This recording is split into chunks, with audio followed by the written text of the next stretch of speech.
laman ng sako na pasan ng lalaking ito, hindi kalakal, hindi bigas o prutas, kundi tao. Sa sobrang nga niyang liit, kasya siya sa buong sako. Nakalabas nga lang ang kanyang ulo. So kadal no, siyempre kung gaano ba kahirap ang ginahimo naman ni Titing no. Nariyang isinasabit pa siya sa bangka. Okay, na kami.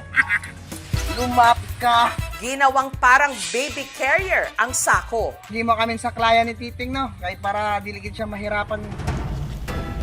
Kung panakot ng ating mga magulang noon na isisilid tayo sa sako, ang lalaki sa video, ito ang kanyang mundo.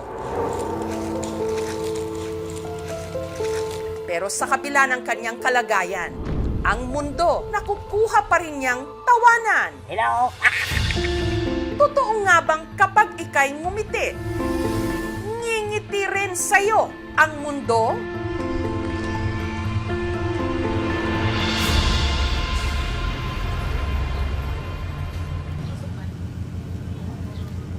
Timpla kong kape, ma. Ang lalaki nakatira sa Aroroy, Masbate.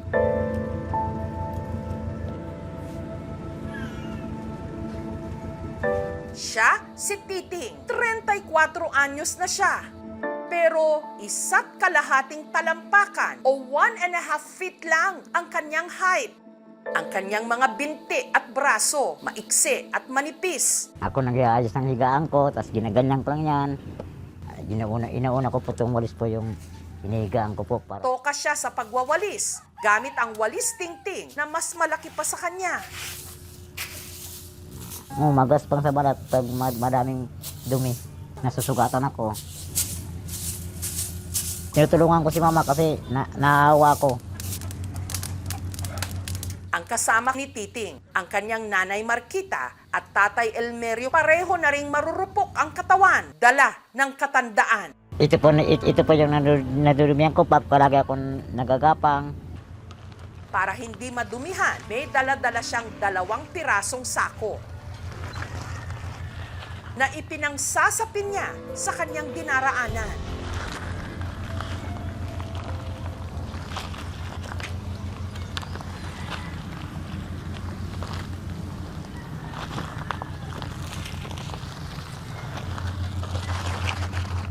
Ginalagay ko pa, binabuklat ko, tapos gapang. Minsan po, masakit po pag mga matalim po.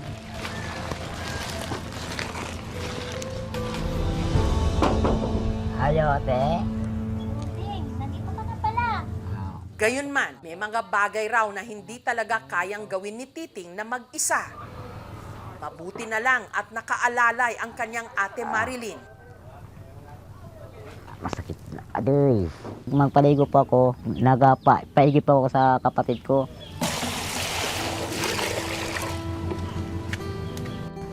May sarili ng pamilya si Marilyn. Pero dahil hindi raw niya maiwan-iwan si Titing, nagpatayo siya ng bahay sa tabi. Si ate lang po ang madalas ko pong malalapitan kasi yung 2 kong kapatid, may trabaho naman. Ate! Buwan ako, te! Si Marilyn, maingat na binuhat ang kanyang kapatid. Ang mga buto raw kasi ni Titi, napakarupok. Pag kunti ng galaw ko po, nababali nito, tapos di ko na magagalaw. Pag napipilay siya, hindi ko siya tinitingnan. Kasi naawa ko sa kanya. Naramdaman ko yung sakit. Lalo pag namamaga. Naawa kasi sa kapatid ko kasi bawa wala na sila mama. Sino mga hanap buhay ganito, magbantay sa kanya. Isa lang akong babae, kaya sa akin talaga mapupunta yung sakripisyo para sa kanya. Parang hindi na ako napapagod eh. Sanay na ako.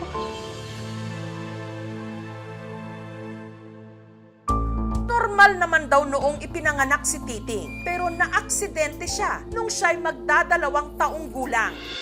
Mula noon, hindi na raw siya nakalakad. Ako po yung nagdadala sa kanya, nagbubuhat, sinasaklay ko po siya dito. Lalakad po kami 2 kilometro. Mabigat po, kaya kailangan ko pong huminto-hinto rin. Naawa na ako sa ate ko kasi yung dinadaanan pa namin, maputik tapos madulas po. Sabi ko, te, habo na ako te mag-eskwela te. Naawa na ako sa'yo.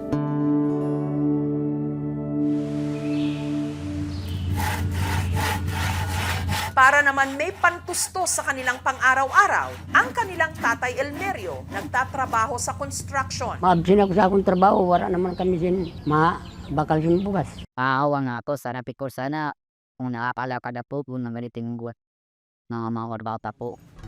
Sinubukan daw noon ni Titing na maghanap ng trabaho. Nariyang sumama sa kapatid niyang si Antonio sa minahan. Ginaangat ko na yung plangka tapos nag-aawas na yung tubig tapos baba ko naman. Minsan po may uga kami 2-5 weekly po.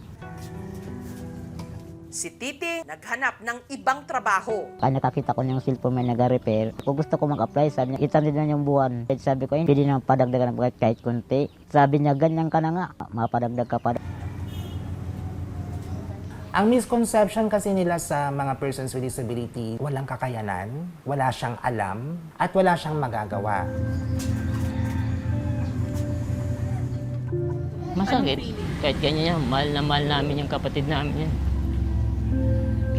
Sabi ko sa sarili ko na kung maghina akong loob, yung mga pangarap ko sa mga magulang ko hindi ko matutupad.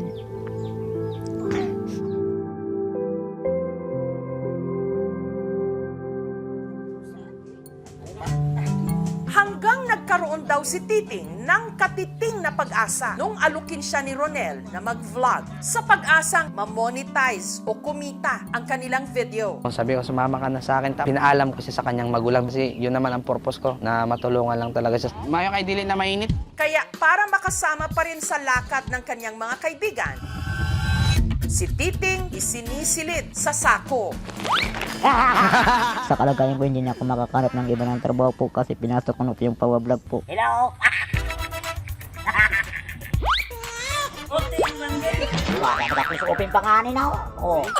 Dahil walang sariling cellphone, ang gamit ni na Titing, cellphone ni Ronel. Gusto ko mag-inspiration po ako sa mga kapansanan po na kagaya ko po na lumalaban sa buhay.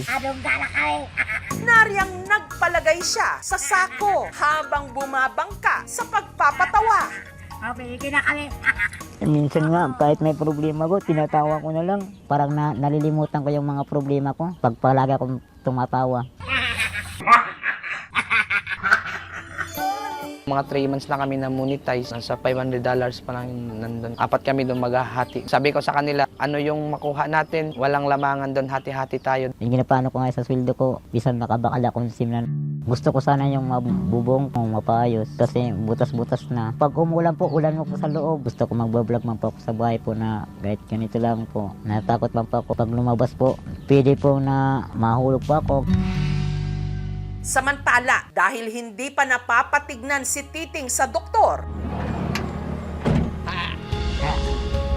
ipinakonsulta siya ng aming team. Likely na meron siyang osteogenesis imperfecta. So inborn siya, kakaroon ng multiple deformity. High risk siya magkaroon ng mga fractures. At the same time, kapag affected yung sa spine, nagkakaroon ng scoliosis. Medyo malabo nang may balik pa doon sa normal na naging physical na itsura mo nung bata ka.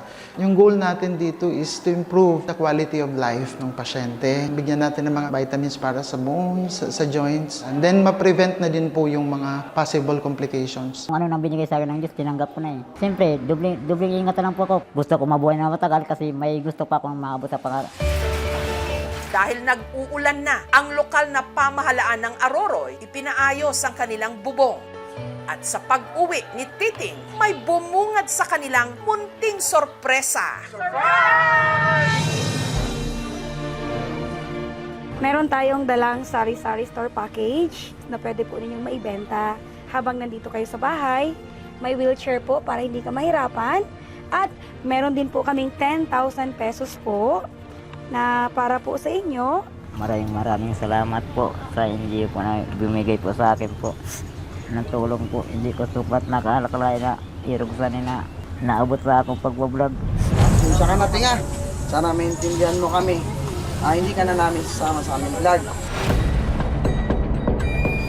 Kami na magpatuloy. Tapos hindi ka nakasama kasi delikado na talaga para sa'yo. Okay lang kung anong gusto, yun ang gusto nila eh. Wala akong magagawa. Ang hindi alam ni Titing, Pero meron kaming ibibigay. Sa buting, para makita mo. Cellphone. Cellphone ka na, magsarili ka ng vlog. Lang lang yan, thank you. Ha? Everything. Joke lang yun. It's a prank! It's a prank! Taka ko meron nila. Hindi ko matanggap na magburulag kami. Lagi nila, ginapapagis mo na ako lalo din. nangako rin ang Schools Division Masbate Province na tutulungan siya para maipagpatuloy ang kanyang pag-aaral. Nabigla po kami, nagulat, na-excite. Masaya po kami dahil na tulungan niyo po yung kapatid ko, kanyang kapansanan niya. Natulungan po yung pangarap niya na maki-MGS siya.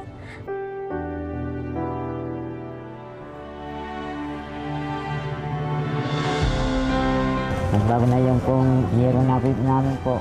Yung nagpa na po yan, nag-format na po. Meron tayong tinatawag na Republic Act 10524. Sa lahat ng government offices, dapat mag-hire sila ng 1% na persons with disabilities sa mga opisina. So in case na matapos po niya yung computer na gusto niya, possibly mabigyan din siya ng opportunity na makapagtrabaho sa lokal na pamahalaan ng Aroroy. Ang mga taong may kapansanan ay hindi lang isang kakatawanan o kinakaawaan. Instead, makikita nila yung kakayanan. May mga kakayanan kami. Kami po ay parte rin ng pag-unlad ng ating komunidad. Kahit malit pa kung patas pang pangarap ko po. Sa mundong madalas limutin ang mga maliliit, naroon si Titing. Munti at mahina man ang katawan, determinado at matapang. At sa bawat sakong isinisilid siya, bitbit niya ang paalala.